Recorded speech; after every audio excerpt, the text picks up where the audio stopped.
오늘 이 세 번째 시간은 돈을 바르게 모으는 저축에 대해서 좀 얘기를 하려고 합니다. 우리 예수 믿는 신앙인들 가운데 꽤 많은 분들이 지금은 많이 나아졌지만 착각하는 분들이 계셨는데요. 너희는 보물을 땅에 사두지 말라. 너희를 위하여 보물을 땅에 사두지 말라는 성경 말씀을 서툴게 기억하고 저축이나 준비하는 건 잘못되었다. 믿음 없는 사람들이 세속적으로 하는 행동이다. 이렇게 이해하는 분이 지금도 계세요. 또 목회자들이 특히 이런 부분을 터치하거나 얘기하면 제가 첫 시간에도 말씀드렸습니다만 아주 사꾼 취급을 하고 무슨 의도가 있는 것 아니냐 그렇게 오해하기도 합니다.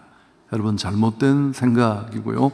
너희를 위하여 보물을 땅에 사두지 말라는 이 주님의 말씀의 진짜 의도가 뭘까요? 돈을 그냥 돈으로 두라는 거죠. 돈을 하나님처럼 생애를 걸고 사랑하고 그 하나님보다 더 믿고 의지해서 파경에 이르지 말라는 경고입니다. 돈에 대해 분명한 생각을 가지고 성경적 가치관 속에 계획을 세우고 미래를 대비하는 것, 그건 전혀 다른 개념입니다. 성경은 오히려 우리에게 이런 준비가 필요하고 또 저축해야 한다고 말합니다. 노후나 또 어려운 때를 위하여 미리 준비하고 저축하는 그런 지혜를 가르쳐 줍니다. 지금은 이 잡지가 폐간이 되었는데 빛과 소금이라는 종교 잡지가 가장 많이 읽혀졌었는데 이런 문제에 대한 토론이 그때도 있었습니다. 그 당시 저축이나 투자 같은 이런 것들은 전혀 터부시 될 때고 믿음이 부족한 행위라고 많은 사람들이 생각을 했습니다. 하나님이 우리 필요를 다 채워주시고 다 하시는데 먹이시고 입히시겠다는데 무슨 그런 대비가 필요하냐. 그렇지만 그때만 해도 그래도 저축하고 투자하고 교회가 미래의 성전을 신축하기 위해서 건축원금을 모아두는 것은 필요한 일이다. 그렇게 대부분 생각을 했습니다. 여러분, 너무 지금은 상식이지만 성경에서도 건전한 준비, 저축 이런 것들의 예를 여러 곳에서 찾을 수 있습니다. 예를 들면 오늘 다 세부적으로 설명할 수는 없습니다만은 달란트 비유도 그런 것 아닙니까? 또 잠언에도 여러 곳에 이런 내용이 나오는데 대표적으로 잠언 6장 6절 이하의 어리석은 생각을 가지고 상식 밖에 머물러 있는 자들에게 개미를 보고 배우라. 자, 우리 같이 한번 읽을까요? 게으른 자여 개미에게 가서 그가 하는 것을 보고 지혜를 얻으라. 개미는 두령도 없고 감독자도 없고 통치자도 없으되 먹을 것을 여름 동안에 예비하며 추수 때에 양식을 모으느니라. 자, 여기 보면 예비한다, 모은다. 여러분, 이게 저축하라는 뜻이죠. 풍성한 추수기에 그렇지 못한 어려운 때를 위해서 대비하고 저축하라는 말입니다. 물론 지나친 축제, 물질을 모으고 원래 용도를 넘어서서 축제하는 건 하나님을 의지하고 의탁하기보다는 돈의 기대에는 부작용을 초래할 수 있습니다. 그렇지만 아이들의 교육, 또 미래의 소득 감소, 또 돌발적인 여러 가지 일들을 대비하기 위해 소득의 일부를 미리 저축하고 또 준비하는 것은 결코 비성경적이지 않다. 이런 이야기가 필요하겠습니까만은 여러분, 기업들도 다 합니다. 무슨 대손 충당금, 좀 전문적인 용어지만 외상값을 받지 못하거나 또 꿔준 돈을 제때 받아 들이지 못할 때 또 퇴직급여도 미리 집어넣을 걸 모으고 또 기계나 시설 이런 것들의 노후를 준비해서 감가상각비를 또 충당금으로 준비하고 이건 너무너무 기본적이고 상식적인 얘기입니다. 자, 오늘 우리가 읽은 이 창세기의 말씀, 요셉의 케이스는 이런 문제에 더 확실한 근거를 우리에게 보여줍니다. 요셉이 흉년을 대비한 것은 우리가 미리 준비하고 또 대비하고 저축해야 된다는 가장 확실한 예인데, 본문은 길지만 우리가 끝부분을 짧게 읽었고 저도 짧게 설명드리겠습니다. 애굽의 왕 바로가 꿈을 꾸었는데 그 꿈이 너무 이해도 어렵고 해석하기 어려워서 꿈 해석에 능한 요셉을 데려옵니다. 요셉은 그 꿈을 듣고 그건 7년 동안 이 땅에 풍년이 찾아오고, 그리고 이어지는 그 7년의 그 풍년을 다 잊을 만큼 큰 흉년이 찾아온다.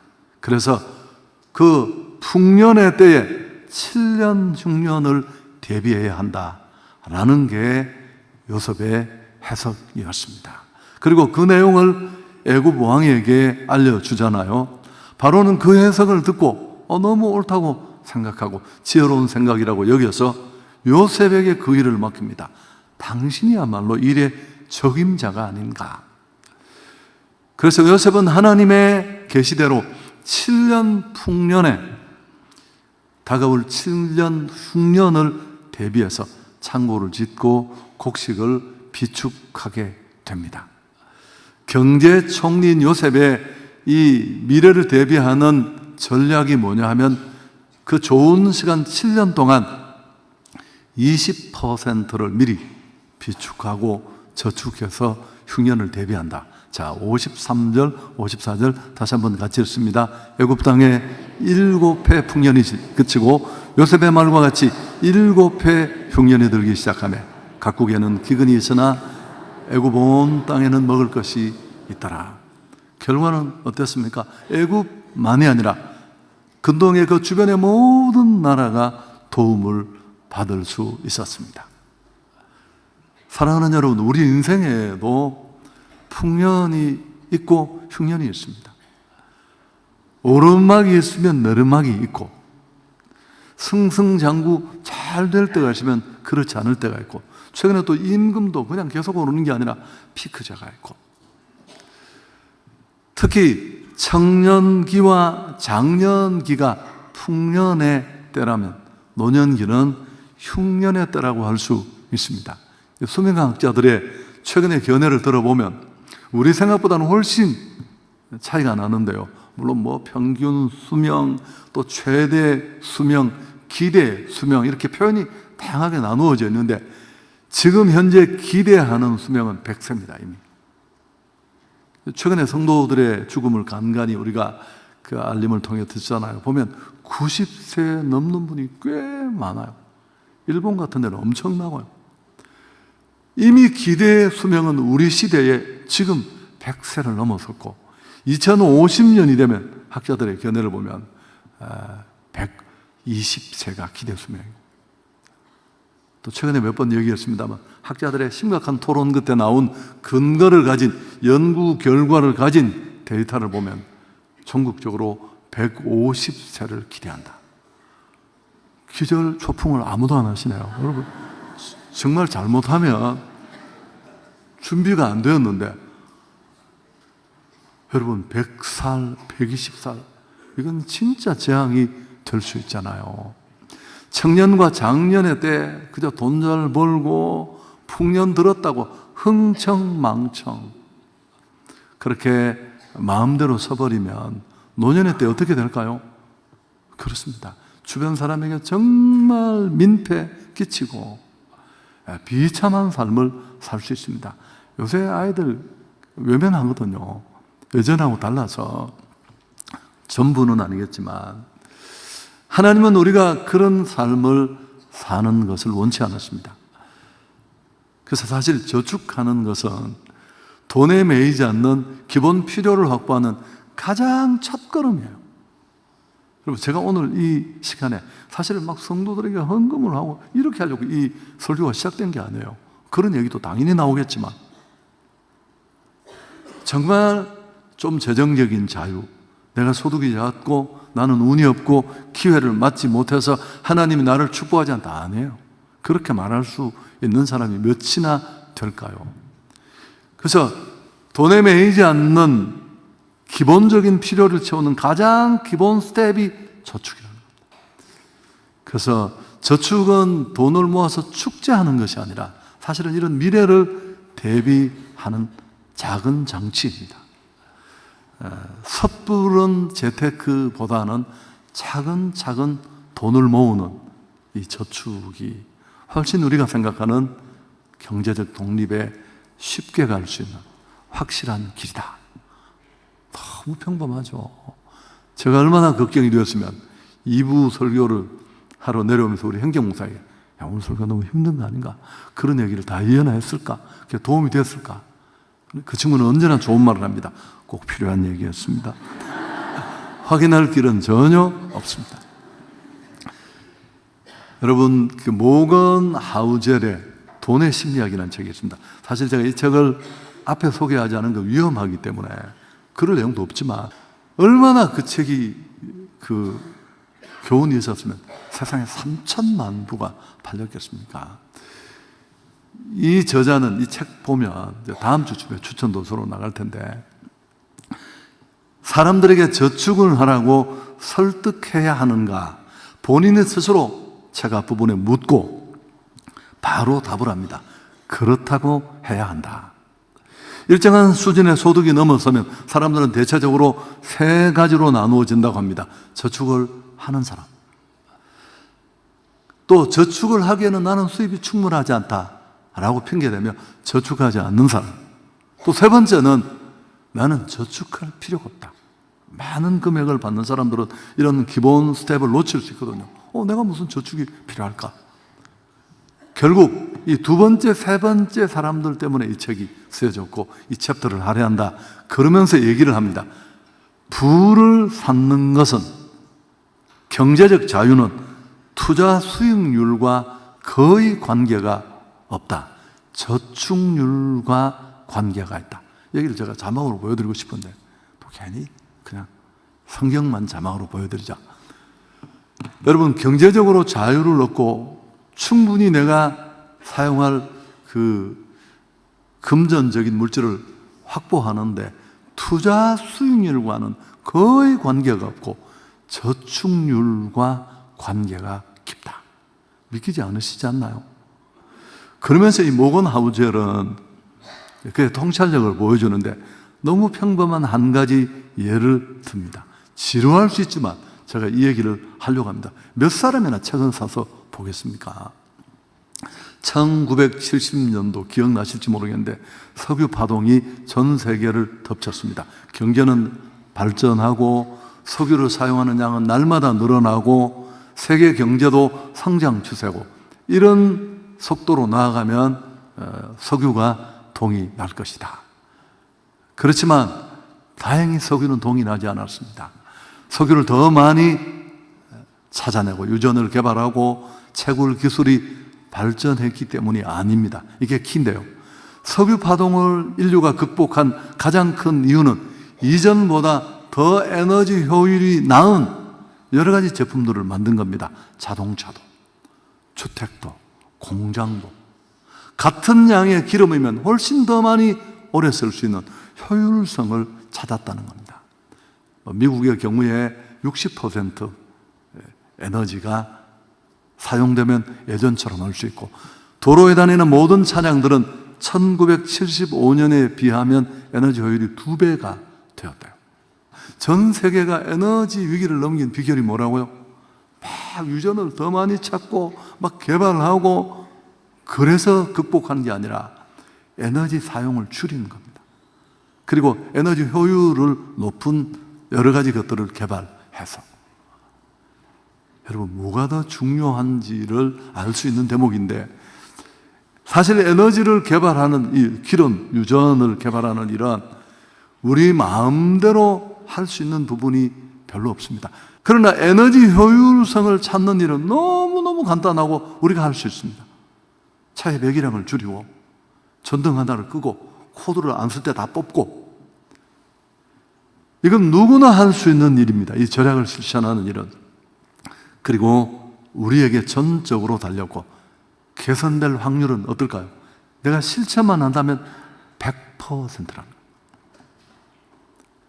그가 이 이야기를 길게 한 이유가 뭘까요? 돈 문제를 저축과 투자 사이에 이 중요성을 설명하기 위해서입니다. 돈도 꼭 같다는 겁니다. 투자 수익이 우리를 부자로 만들어주는 게 아니라는 겁니다. 여러분, 어떤 종목이, 어떤 투자 전략이 효과가 있을지 그걸 누가 알아요? 아니, 지금은 성과를 내지만 뭐 엔비디아가 어쩌고 그게 오늘도 내일도 계속 그러리라는 것 아무도 몰라요. 어떤 전문가도.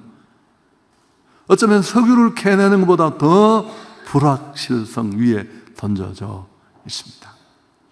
그렇지만 내 소득이 적든 많든 개인의 저축, 검소한 삶은 우리가 얼마든지 실행에 옮길 수 있습니다. 그리고 무엇보다도 조정할 수 있는 영역이고 지금도 미래도 뭐 전혀 변수가 없습니다. 내가 실행만 하고 실천만 한다면 확실하다는 겁니다. 그러면서 이 모건 하우젤은 부라는 건 벌어들인 것을 쓰고 남은 것이 모인 것에 불과하다. 소득이 높지 않아도 충분히 남길 수 있다면 되는데 그러려면 투자 수익률을 높이고 수입을 늘리는 건 뜻대로 마음대로 쉽게 되지 않으니까 저축률을 높인다면 충분히 그럴 가능성이 있다라는 겁니다. 제가 얘기는 한번 했잖아요. 대구에서 제가 목회할 때 제가 섬기던 교회 앞에 작은 교회인데 그 목사님이 받는 월급은 제가 얼마 되지 않아요. 근데 이분이 이제 운동을 잘 하셔서 제가 이분하고 탁구를 쳤는데 탁구를 쳤다기보다는 탁구를 배운 겁니다. 이분은 정말 선수를 능가할 만큼 잘 하시는 분인데 근데 저처럼 못 치는 사람하고도 하루 종일 웃으면서 쳐주는 분이야. 이거 진짜 힘든 일인 거 알죠? 여러분 골프든 뭐 무슨 운동이든 못하는 사람과 함께 쳐달라고 막 조르시면 안 돼요. 그건 진짜 힘든 일이에요. 근데 이분은 막 그러면서도 너무너무 좋아하는 분이야. 사람이 좋으시죠.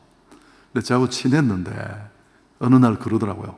여러분 이런 이야기를 잘하는 분이 그 아들이 저희 교회 한동안 다녔는데 목사님 저는 노후 준비가 이미 다 끝났대요. 제가 너무 놀라서 그런 얘기를 하는 분도 아닌데 그 내가 목사님 어떻게 하니까 제 아내가 20년 전부터 개척할 때부터 조금씩 저축을 해서 여기까지 왔다고.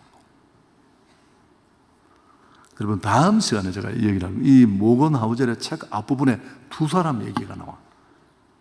한 사람은 그냥 너무너무 초라한 직종에 한 번도 제대로 정상적인 일을 못했는데 죽으면서 어마어마한 금액을 남기고 도네이션 하고 한 사람은 하버드 대학을 나오고 경제 수장을 하고 경제 위기와 함께 모든 게 무너지면서 깡통을 차고 이 둘의 차이를 뭘까요? 돈을 대하는 태도, 자기 삶을 얼마나 방만하게 살았느냐가 만든 결과라는 수익률과는 아무 상관이 없었다라는 얘기입니다.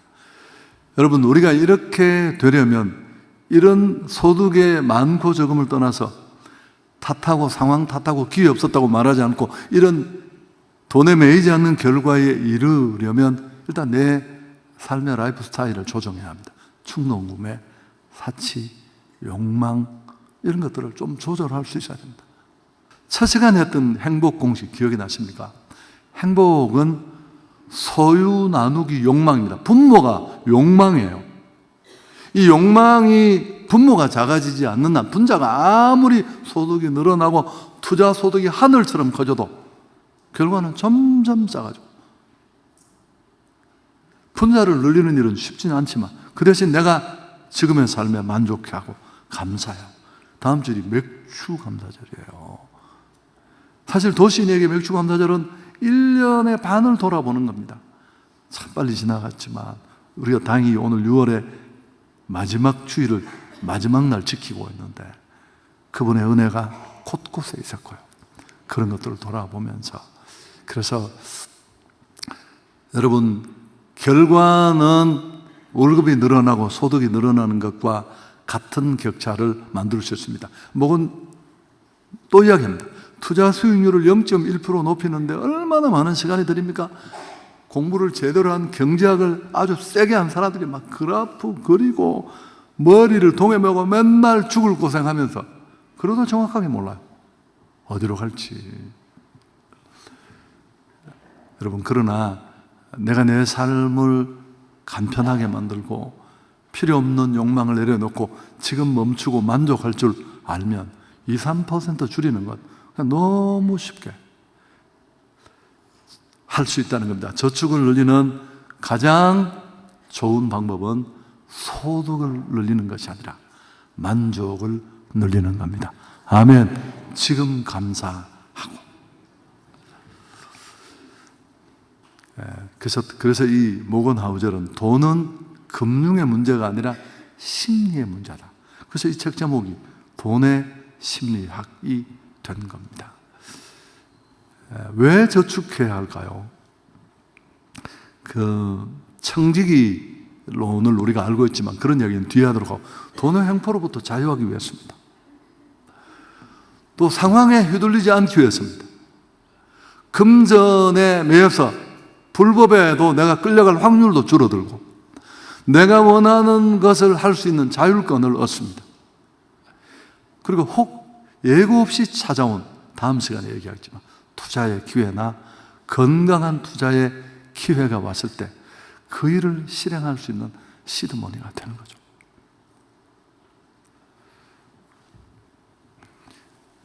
결론을 짓겠습니다. 벌써 결론입니다. 돈을 벌고 저축하는 것은 절대 비성경적이지도 않고 잘못이 아닙니다. 그러나 우리는 이 일의 위험성이 있다는 것도 인정해야 합니다. 돈은 예상외로 만만치 않은 존재예요. 그래서 가끔씩 멈추어 서서 자신에게 물어봐야 됩니다. 왜 돈을 버는지, 왜 내가 이 돈을 모으고 저축하는지. 저축의 날 10억을 모아서 상 받는 사람에게 물으니까 20억을 모으겠습니다. 왜? 30년 동안 동창회 가서 밥 한 번도 못 사고 어떻게 하겠다는 거예요, 모아서. 그러니까 우리는 자주 써서 본질이 바뀌지 않도록, 우리 모두가 이 부분에 약합니다. 여러분, 자유한 사람 아무도 없어요. 말을 하는 사람, 안 하는 사람의 차이지. 그리고 이제 사실 드리고 싶은 얘기는 재정 사용에 대해서 좀 공부를 하시면 좋겠고요. 책을 읽거나, 저희가 강사를 한번 금요철에 부르기도 할 텐데 또 가계부도 적어보시고, 무슨 몇 % 더 주느냐 보다, 여러분, 그건 사실 그렇게 큰 의미가 없어요. 무슨 5%, 8% 준다 가보면 100만 원 한도 내서, 그리고 다 그냥 고객 늘리려는 수작에 불과하다는 거. 그런데 휘둘릴 필요가 없이 그냥 하면 돼요. 사실 뭔가 의미 있는 무슨 적금을 든다 딱 들면 그 적금이 새끼를 쳐서 버는 게 도움이 되는 게 아니라, 해보신 분은 알죠. 뭐가 도움이 될까요? 이 적금을 든다고 하는 동안 내가 절제하고 먹고 싶은 거, 사고 싶은 거 참고, 이게 확실하게 미래를 조금씩 당겨준다. 이게 진짜 남는 거죠. 그렇지만 써야 할 때는 쓸 수 있고. 작은 실천 계획을 말씀드리고 마치려고 합니다. 많아요. 예를 들면 200만, 제가 이 요셉이 한 정책을 제가 이름을 붙였습니다. 요셉 프로젝트. 그러니까 내 소득의 20%만 저축을 해도 여러분이 젊다면, 그러니까 200만 원을 받는다고 칩시다. 이건 진짜 최저임금도 되지 않는데 4, 50만 원을 꾸준히, 예를 들면 연금 저축 같은 데 넣어두면 15년, 20년 뒤에는 기본 경기 문제가 해결이 됩니다.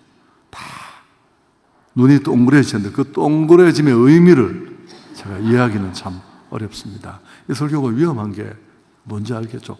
자칫하면 이 설교의 정신을 오해할 수 있고 진짜 이상해질 수도 있는데, 더 멋진, 정말 물질을 다스리는, 돈을 돈처럼 사용하고 그분의 뜻을 따라 실행하는 청지기로 세워지는 축복이 있기를 주 예수 그리스도의 이름으로 축원합니다.